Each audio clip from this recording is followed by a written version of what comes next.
जय जगदंब नमो आदेश। मी प्राध्यापक आंधळे सर आपल्या या व्हिडिओमध्ये सहर्ष स्वागत करत आहे। गणपती आगमन झालेलं आहे आणि आता आपल्याला लगबग लागलेली आहे ती म्हणजे गौरी आगमनाची। गौरी आणि गणपती, आता आपण गौरी गणपती असा एकत्र शब्द का वापरतो? कारण सुरुवातीला गणपती येतात आणि त्यांच्यानंतर लगेच गौराईचं आगमन होतं, म्हणून गौरी गणपती हा एकत्रितपणे सण त्या संपूर्ण 10 दिवसांमध्ये आपण साजरा करत असतो। कारण गणपतीच्या 10 दिवसांच्या उत्सवामध्येच त्या ठिकाणी गौराईचं सुद्धा 3 दिवसांचं पूजन हे आपापल्या घरी होत असतं। परंतु अनेक दिवसांपासून एक प्रश्न सातत्याने YouTube वरती सुद्धा विचारण्यात येतो की गौराई नेमकी देवी तरी कोण आहे? म्हणजे नेमकी ती विष्णू पत्नी आहे की शिव पत्नी आहे? ती पार्वतीचा अवतार आहे की विष्णू पत्नी लक्ष्मीचा अवतार आहे? की नेमकं यामागचं रहस्य काय किंवा तिच्या अवताराचं त्या ठिकाणी कारण काय, प्रयोजन काय? दुसरा विषय असा की गौरीला बऱ्याच ठिकाणी मांसाहाराचा तिखट नैवेद्य दाखवला जातो। हा मांसाहाराचा नैवेद्य दाखवणं योग्य की अयोग्य हे तर आपण आजच्या व्हिडिओमध्ये बघणारच आहोत। पण जर गौरीला मांसाहारी नैवेद्य दाखवायचाच असेल तर तो कसा दाखवायचा याबद्दल सुद्धा काही प्रश्न मला विचारण्यात आले। म्हणजे काही कोकण भागातील भक्त मंडळी आहे जे आपल्या उपासना शिबिराला येऊन गेले।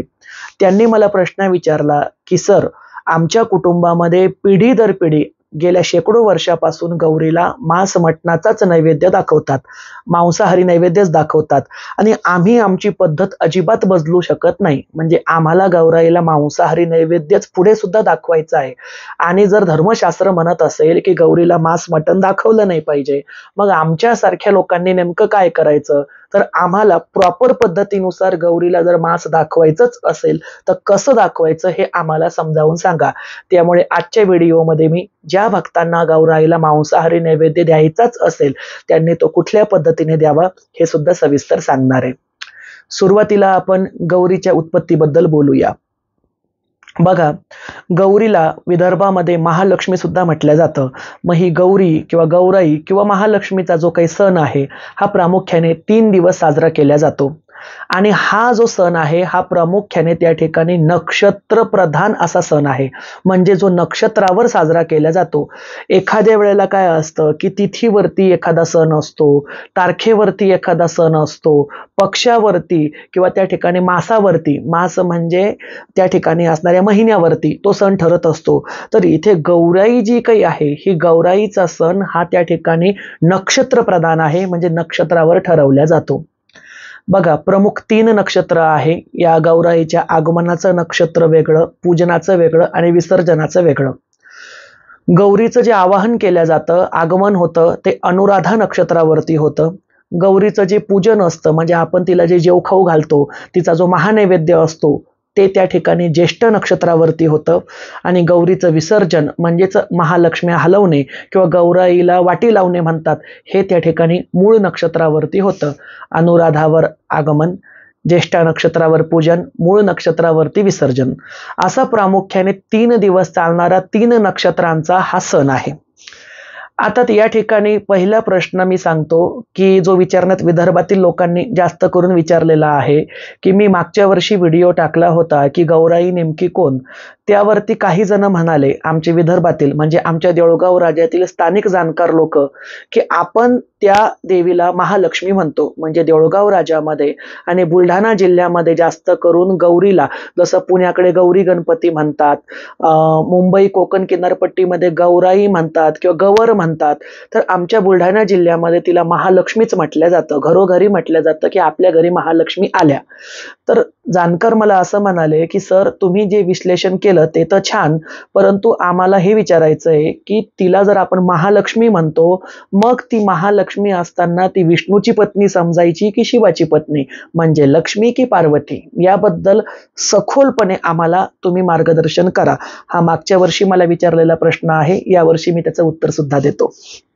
बघा, मुळामध्ये गौराई ही पार्वतीच आहे, शिवपत्नीच आहे, शिवपत्नीचाच एक अंशावतार आहे, हे या ठिकाणी मी स्पष्ट करतो. गौरी गणपतीमध्ये ज्या 3 दिवसाच्या गौराया बसतात, ह्या गौरी मुळामध्ये विष्णूची पत्नी लक्ष्मी नाही, त्या शिवाची पत्नी पार्वतीच आहे. आणि याचं सर्वात मोठं जर तुम्हाला उदाहरण द्यायचं झालं तर त्या ठिकाणी जेव्हा आपण कॅलेंडर किंवा दिनदर्शिका पाहतो, कॅलेंडरवरती दिनदर्शिकेवरती पंचांगामध्ये दिलेलं असतं ज्येष्ठा गौरी आवाहन किंवा गौरी आवाहन, ज्येष्ठा गौरी पूजन, ज्येष्ठा गौरी विसर्जन. ज्येष्ठा म्हणजे काय तर मोठी, आणि गौरी म्हणजे काय तर पार्वती. पार्वतीचंच एक नाव त्या ठिकाणी गौरी आहे. कारण हिमालयाची पुत्री जी पार्वती होती, तर हिमालयावरती राहून तिचं शरीर बर्फामुळे अतिशय शुभ्र, प्रकाशित आणि पांढरं होतं, कापसासारखं मऊ आणि शुभ्र शरीराची होती, म्हणून गौरवर्णाची, गोऱ्या रंगाची, म्हणून तिला गौरी म्हणण्यात आलं. गौरी हा शब्द फक्त आणि फक्त पार्वतीसाठीच वापरण्यात येतो. त्यामुळे ज्येष्ठा गौरी म्हणजे सरळ सरळ पार्वती अवतार आहे. आता तिला ज्येष्ठा का म्हणतात तर बघा, कोकणामध्ये आणि पश्चिम महाराष्ट्रामध्ये काही ठिकाणी मी गंगा गौरीची स्थापना बघितली. जसं आपण महालक्ष्मी म्हणतो, गौराई म्हणतो, गवर म्हणतो, तसं तिकडं गंगा गौरी म्हणतात. गंगा गौरी म्हणजे काय तर ते असं सांगतात की हिमालयाला 2 मुली होत्या. मोठी मुलगी होती गंगा आणि लहानी मुलगी होती पार्वती. पार्वतीचा विवाह शंकरासोबत झाला आणि जी मोठी मुलगी गंगा होती, या गंगेला गर्व झाला. तो गर्वहरण करण्यासाठी महादेव शंकराने स्वतःच्या जटेमध्ये गंगेला स्थान दिलं. त्यामुळे त्या ठिकाणी गौरी आणि गौरीची मोठी बहीण गंगा म्हणून ज्येष्ठा गौरी आणि कनिष्ठा गौरी म्हणजे ह्या ज्या 2 गौऱ्या आहे, ह्या गंगा आणि पार्वती आहे, असा एक त्या ठिकाणचा त्यांचा समज आहे.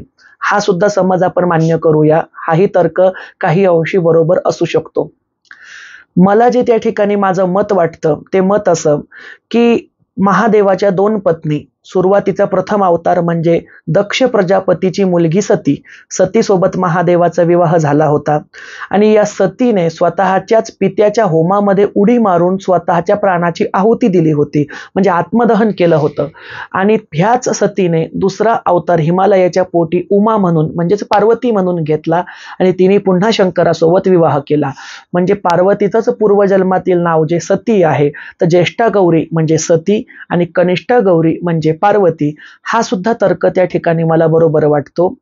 परंतु ह्या दोन्हीपैकी तुम्ही कुठलाही तर्क माना, गंगा पार्वती माना किंवा सती पार्वती माना, दोनही प्रकरणामध्ये पार्वती म्हणजेच गौरी हा मूळ गाभा कायम राहतो. आता काही जण जर म्हणत असतील की महालक्ष्मी नावामुळे गौराया ह्या विष्णू पत्नी आहे, तर हा तर्क चुकीचा कसा हेही मी तुम्हाला समजावून सांगतो. बघा, महालक्ष्मी पूजन जे आहे, हे महालक्ष्मी पूजन त्या ठिकाणी असणाऱ्या मार्गशीर्ष महिन्याच्या गुरुवारी करण्यात येतं. त्याची जी आपण पोथी वाचतो, महालक्ष्मी व्रतकथा, ते महालक्ष्मी पूजन असतं. फक्त लक्ष्मी पूजन म्हणजे विष्णू पत्नी लक्ष्मीचं पूजन हे दिवाळीच्या अमावस्येच्या दिवशी करण्यात येतं. तिच्यासोबत कुबेराची सुद्धा पूजा करण्यात येते, ते लक्ष्मी पूजन असतं. हे या ठिकाणी असणारं लक्ष्मी पूजन नसून पंचांगानुसार, धर्मशास्त्रानुसार गौरी पूजन आहे. गौरी म्हणजेच पार्वती, त्यामुळे त्या विष्णू पत्नी लक्ष्मी नसून शिवपत्नी पार्वतीचाच अवतार आहेत. आता या ठिकाणी दुसरा एक प्रश्न मला सांगावासा वाटतो की त्यांना मांसाहार कसा दाखवावा, हा विषय पहिले या ठिकाणी मी तुम्हाला समजावून सांगतो. त्यानंतर आपण त्यांची आगमनापासून ते विसर्जनापर्यंत पूजा कशी असावी याचा थोडक्यामध्ये व्यवस्थितपणे आढावा सुद्धा घेऊया. बघा, मुळामध्ये एक सांगतो, गौरीला मांसाहार दाखवणे योग्य की अयोग्य, तर माझ्या मते गौरीला मांसाहार दाखवणे अतिशय अयोग्यच आहे. कारण ती शिवपत्नी आहे, पार्वती जगदंबा आहे. आता तिला मांसाहारी नैवेद्य दाखवणे हा एक प्रकारे तिच्या मातृत्वाचा अपमान आहे. परंतु काय असतं, एक भावना अशी आहे की गौरी जेव्हा आपल्या घरी येतात तर त्या आपल्या मुली असतात. 3 दिवस त्यांना मुलींसारखं ठेवावं, सासूरवाशीण म्हणून त्यांचा पाहुणचार करावा आणि माहेरवासाला आलेल्या माहेरवासनी म्हणून त्यांची पाठवण करावी. म्हणजे सासरवरून आलेल्या सासरवासनी आणि माहेरामध्ये 3 दिवसासाठी थांबलेल्या माहेरवासनी असा त्यांचा मान आहे. येताना सासरवाशी नसते आणि भक्ताच्या घरी 3 दिवस ती माहेरवाशी नसते. मग ह्या 3 दिवसामध्ये आपण आपल्या घरी आलेल्या मुलीला काय खाऊ घालावं तर आपण जास्त करून तिला गोड धोड साजूक तुपाचे पदार्थ, चमचमीत पदार्थ असे पदार्थ खायला सहज करून देतो. तोच भाव त्या ठिकाणी आपल्या गौरीबद्दल असावा. म्हणून तिला मांस मटण दाखवणे, मच्छी दाखवणे, खेकडे वगैरे दाखवणे मला पटत नाही. पण कोकण किनारपट्टीच्या काही भागांमध्ये तशी रूढीच आहे आणि त्यांना ती बदलायची सुद्धा नाहीये. तर अशांना सुद्धा मी त्या ठिकाणी योग्य म्हणेल ते यासाठी, की जर गौरी तुमची मुलगी आहे, ती तुमच्या घरी येते आणि तुम्ही जर कट्टर मांसाहारी असाल, तुमच्या घरी जर 24 तास किंवा 12 महिने मांसाहार चालत असेल, तर मग तुम्ही तुमच्या लेकी बाळीला सुद्धा मांसाहारच खाऊ घालाल. त्यामुळे गौरीला मुलगी मानून कोकणस्थ किंवा त्या ठिकाणचे काही असणारे मुंबईकर हे मांस मटणाचा नैवेद्य दाखवतात. आता एक त्याला दुसरं कारण असं, की पार्वतीच्या सोबत शंकराची भुतावळ सुद्धा असते. कारण भूतनाथ म्हणजेच शंकर हा स्मशानवासी आहे. तो स्मशानाचा अधिपती आहे. त्याच्या हाताशी 18 कोट भुतावळ आहे. त्यामुळे हा मांसाहारी नैवेद्य तिच्या त्या ठिकाणी असणाऱ्या पिशाच्य गणांना, दैत्यगणांना असतो. त्यामुळे जगदंबेला मुळामध्ये गोड नैवेद्यच द्यावा. मी अजूनही वारंवार तेच सांगतोय. जर तुम्हाला मांस मटण दाखवायचंही असेल तर ते या पद्धतीनुसार दाखवावं, की गौराईला पुरणपोळीचा आणि त्या ठिकाणी साजूक तुपाचाच नैवेद्य दाखवावा आणि थोड्याशा अंतरावरती गौरीला थोडासा पडदा लावावा. पडदा कशासाठी, की गौरीच्या बाजूला गणपती बसलेला असतो. शिवाय इतर सुद्धा आपल्या देवघरातील शाकाहारी देव असतात, ज्यामध्ये शंकराचा शिवलिंग असेल, बालाजी महाराजांची एखादी प्रतिमा असेल किंवा एखादी विष्णू स्वरूपातील मूर्ती असेल. थोडक्यामध्ये ज्या देवी देवतांना मांसाहार वर्जित आहे अशा देवी देवतांच्या प्रतिमा मूर्त्या असतातच. त्यांना आपल्या मांसाहारी नैवेद्याचा त्रास होऊ नये किंवा त्यांचं पावित्र्य भंग होऊ नये यासाठी गौरी आणि गणपतीच्या मध्ये पडदा लावावा आणि फक्त गौरीच्या चरणांना मांसाहारी नैवेद्य दाखवून त्याला काही अंतरावरती ठेवावं. गौराईला त्याचा थेट वास जाईल किंवा तिच्या तोंडापाशीच मांसाहारी नैवेद्य ठेवू नये. म्हणजे थोडक्यामध्ये 3 ते 4 फूट अंतरावरती मांसाहारी नैवेद्य ठेवावा आणि गौरीच्या मुखाशी मात्र शाकाहारी पुरणपोळीच दाखवावी. हा त्या ठिकाणी एक योग्य पद्धत आहे मांसाहारी नैवेद्य दाखवण्याची. आता त्या दिवशी मांसाहार करावा की न करावा, आता ज्यांच्या घराण्यामध्ये पद्धतच मांसाहाराची आहे तर साहजिक ते लोक मांसच खाणार, त्याबद्दल वाद नाही.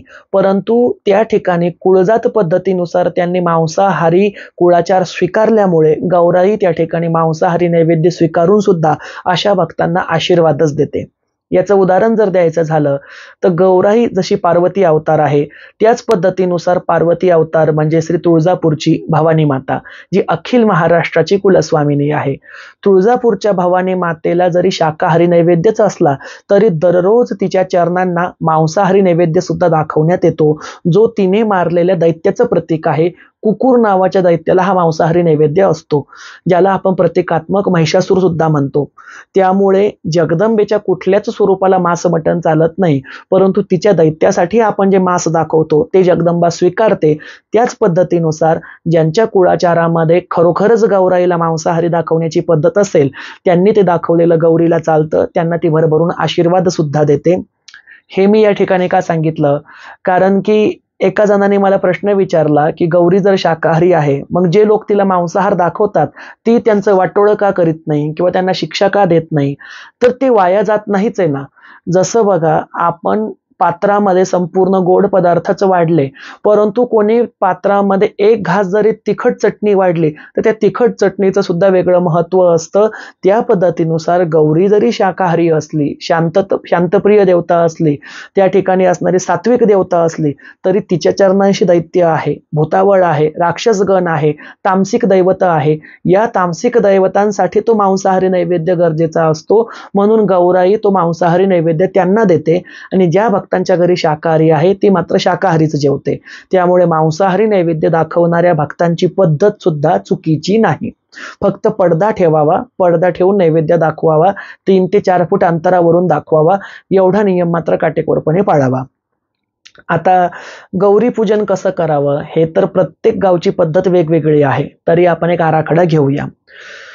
कोकणामध्ये अशी पद्धत आहे की नदीच्या काठावरती सुवासिनी स्त्रिया जातात, त्या ठिकाणी त्या वाजत गाजत गाणी म्हणत जातात, म्हणजे परात वगैरे वाजवत नेतात, मुखाने गौरीची गाणी म्हणत जातात आणि नदीच्या पात्रामधून 5 लहान लहान गोटे किंवा दगड उचलून त्या घरी आणतात. या दगडांना, या गोट्यांना खडा असं म्हणतात. आणि ज्या नदीच्या पात्रातून 5 दगडं घरी आणली जातात त्याला खड्याची गवर असं म्हणून त्या खड्याच्या गौरीचं पूजन केलं जातं. काही ठिकाणी तेरड्याच्या पानांची गवर उभी केली जाते. तेरड्या नावाची वनस्पती उपटून आणली जाते.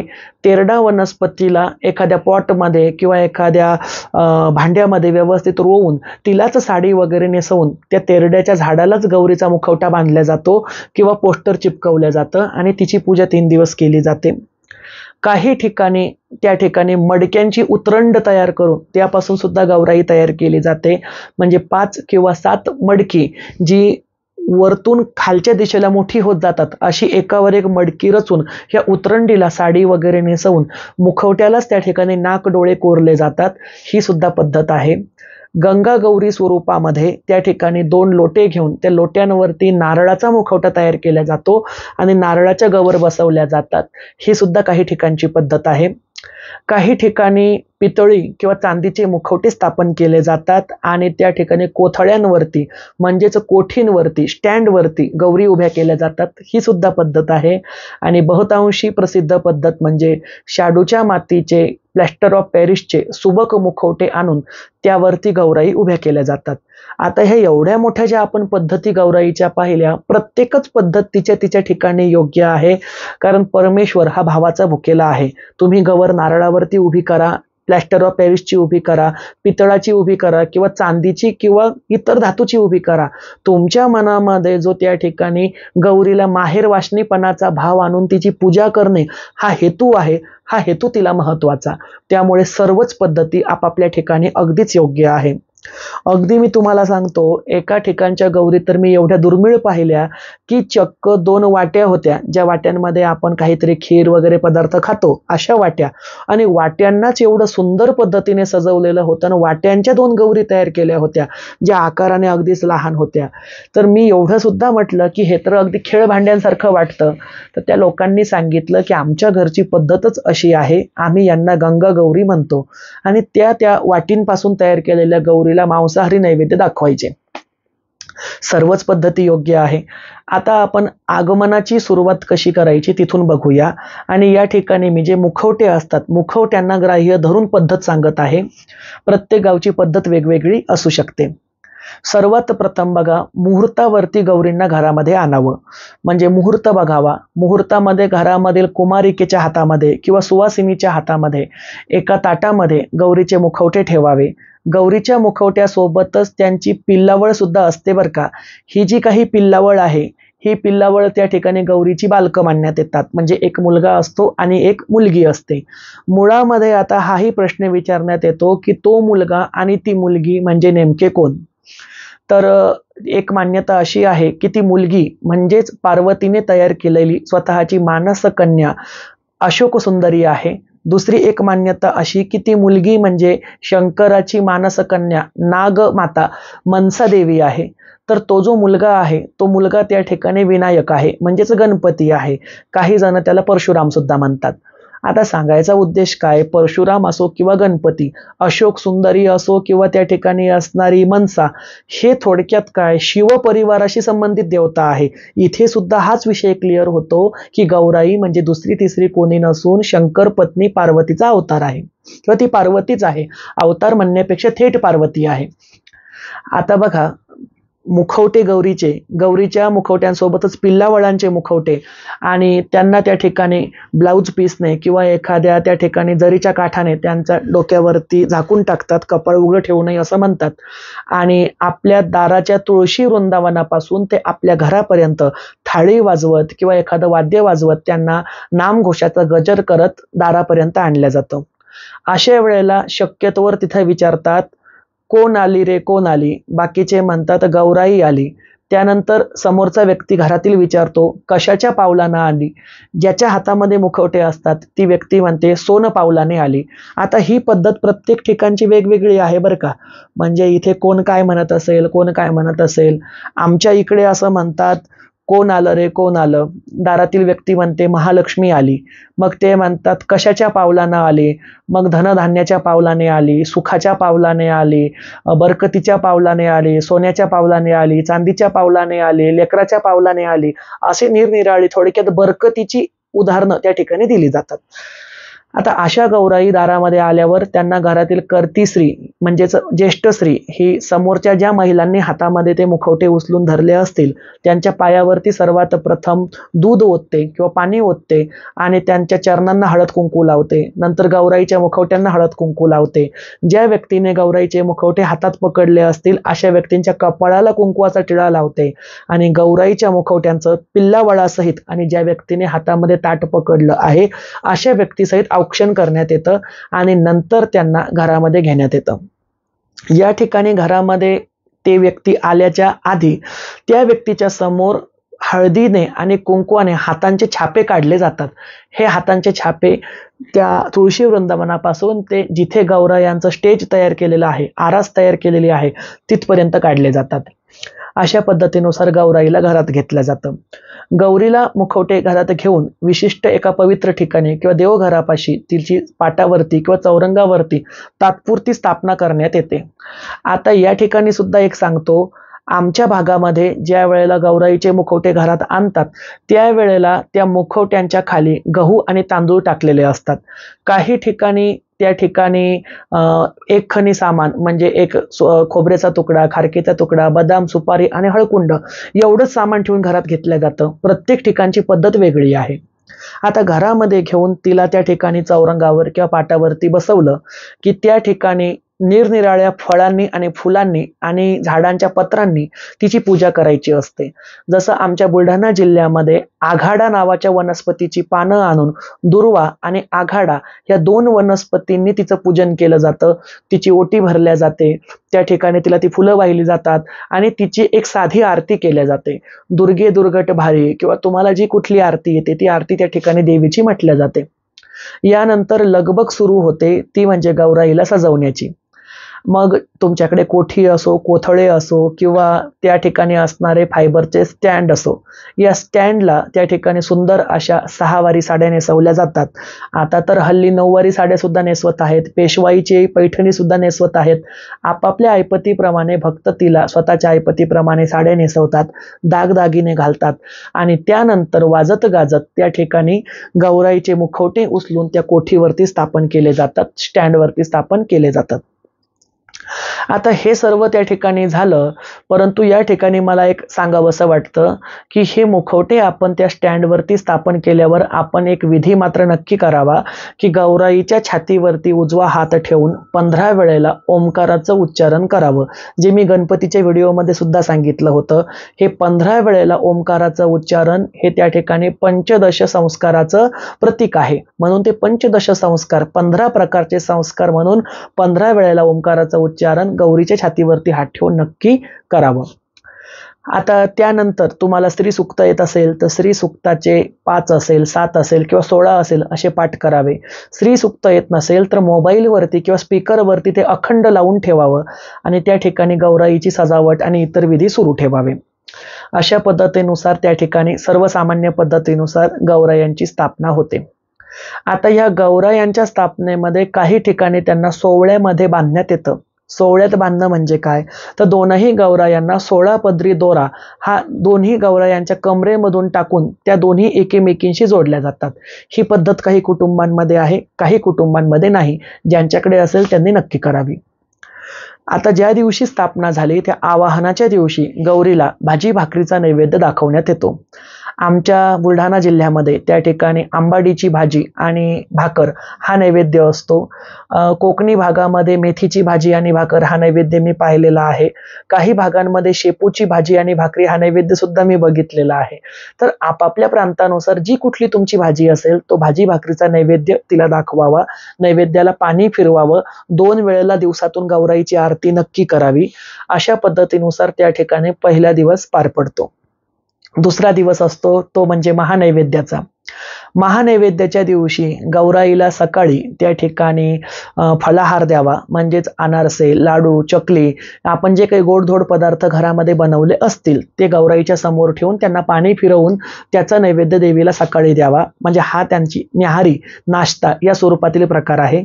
आणि संध्याकाळी प्रत्येक सुगरणीला सुवासनीला लगबग लागलेली असते ती महानैवेद्याची. या महानैवेद्यामध्ये अनेक प्रकारची पंचपक्वान्न केली जातात. आता ती पंचपक्वान्न कुठली कुठली तर प्रांतानुसार त्यामध्ये भिन्नता सुद्धा येते, परंतु प्रामुख्याने पुरणपोळी असेल, कडबोळी असेल, त्या ठिकाणी असणाऱ्या 16 भाज्या असतील, कढी असेल, आमटी असेल, भात असेल, पंचामृत आहे, त्यानंतर मेथकूट आहे, चटण्या आहे, कोशिंबिरी आहे, अशा प्रकारे गच्च पात्र भरून नैवेद्य गौराईला दिला जातो. आता इथे 16 भाज्या, चटण्या, कोशिंबिरी एवढे पात्रामध्ये पदार्थ असतात की खाणाऱ्या व्यक्तीला सुद्धा प्रश्न पडतो की यातील मी नेमकं खाऊ काय. म्हणजे आमच्या इकडे तर एवढं ताट भरलं जातं की एक व्यक्ती एक ताट संपवू शकत नाही, परंतु आग्रहाने गौराईला तो नैवेद्य दाखवण्यात येतो. आता गौराईच्या पात्रामध्ये एकेका पात्रामध्ये 5-5 चपात्या वाढण्याची पद्धत आहे. काही ठिकाणी 2.5 चपात्या सुद्धा वाढतात. काही ठिकाणी दोन्ही गौरायांना मिळून 16 चपात्या वाढतात. ही प्रत्येक ठिकाणची पद्धत वेगळी.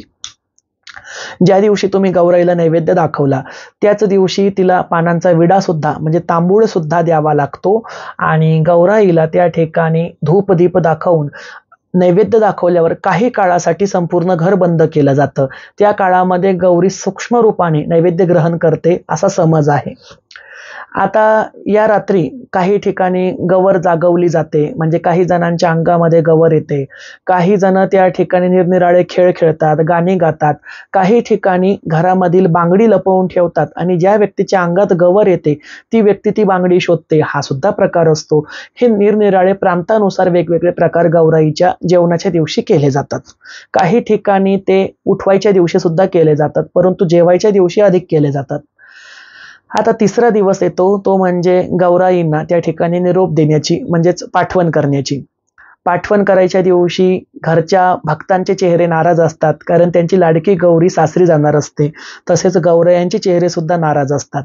आणि या दिवशी प्रामुख्याने त्या ठिकाणी कानवले नावाचा पदार्थ आम्ही बुलढाणाकर त्यांना दाखवतो. कानवले म्हणजे काय तर जसा यल्लम्मा देवीला पुरणाची करंजी म्हणजेच कडबू दाखवतात, तसंच कणकेची करंजी जिच्यामध्ये त्या ठिकाणी खोबऱ्याचं आणि साखरेचं सारण भरलेलं आहे तिला कानवला असं म्हणतात. तो कानवला तिला दाखवला जातो. काही ठिकाणी दूध भात दाखवण्याची पद्धत आहे, काही ठिकाणी दही भात दाखवण्याची पद्धत आहे, काही लोक वरण भात सुद्धा दाखवतात. आपापल्या काही जण शेवयांची खीर दाखवतात. आपापल्या प्रांतानुसार पाठवणीच्या दिवशीचा नैवेद्य वेगळा वेगळा असतो. तुमच्या भागामध्ये जो असेल तो त्या ठिकाणी गौरायांना दाखवावा. त्या ठिकाणी 16 गाठी पाडण्याचा एक कार्यक्रम पार पडतो, जो काही भागांमध्ये असतो काही भागांमध्ये नसतो. आता 16 गाठी पाडणे म्हणजे काय तर त्या ठिकाणी निरनिराळे वनस्पती ज्यामध्ये जास्वंदाची पानं असतील, जास्वंदाची फुलं असतील, झेंडू असेल, गलांडा असेल, गुलछडी असेल, गुलाब असेल, जाई जुई, मोगरा, चमेली इत्यादी झाडांची फुलं आणि पानं असतील, अशा सर्व वनस्पती घेतल्या जातात. आणि या वनस्पतीला एक पंचरंगी धागा तयार करून किंवा 16 पदरी धागा तयार करून त्या धाग्यामध्ये एक एक वनस्पतीचं फूल आणि पान टाकून गाठ मारण्यात येते. अशा 16 गाठी मारायच्या असतात. म्हणजे एका गौराईच्या 16 दुसऱ्या गौराईच्या 16 अशा एकूण 32 गाठींचे 2 धागे तयार करण्यात येतात. आणि हा सर्व मान सुवासिनींचा असतो. अशा सुवासिनींच्या हाताने तयार केलेले धागे याला पोवते असं म्हणतात, याला पवतं म्हणतात. हे पोवते किंवा पवतं हे त्या ठिकाणी गौरीच्या मुखवट्याच्या वरती स्थापन करण्यात येतं आणि रात्री मुहूर्तावरती गौराईचं विसर्जन करण्यात येतं.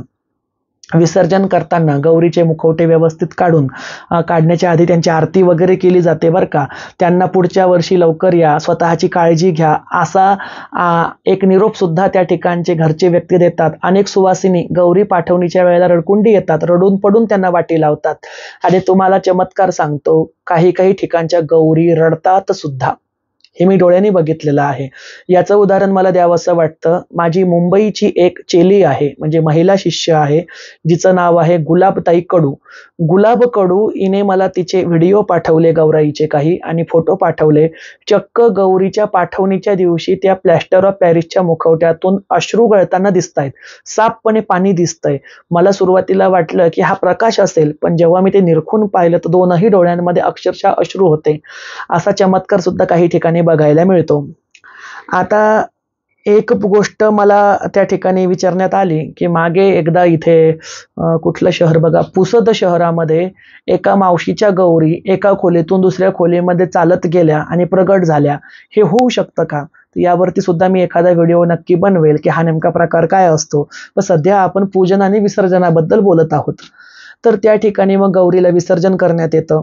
तिला ज्या संदुकामध्ये ठेवण्यात आलंय त्या संदुकामध्ये तिच्यासोबत लाडू, अनारसा, करंजी किंवा कुठला तरी गोड पदार्थ तिच्यासोबत पाठवणी म्हणून किंवा तिच्यासोबत शिदोरी म्हणून सुद्धा देण्यात येतो. ही सुद्धा एक अनोखी पद्धतच म्हणायला पाहिजे. अशा पद्धतीनुसार हा 3 दिवसांचा सण अतिशय धूमधडाक्यामध्ये परंतु एवढ्या पटकन निघून जातो की गौराया आल्या केव्हा, बसल्या केव्हा आणि गेल्या केव्हा हे घरच्या महिलांना कळत सुद्धा नाही. आणि खरं सांगतो, असं होऊन जातं की ह्या गौराईच्या कालावधीमध्ये मन भरून त्यांना आपल्याला पूर्ण वेळ बघता सुद्धा येत नाही, कारण त्यांच्या पूजनाच्या तयारीमध्येच पूर्ण वेळ जात असतो.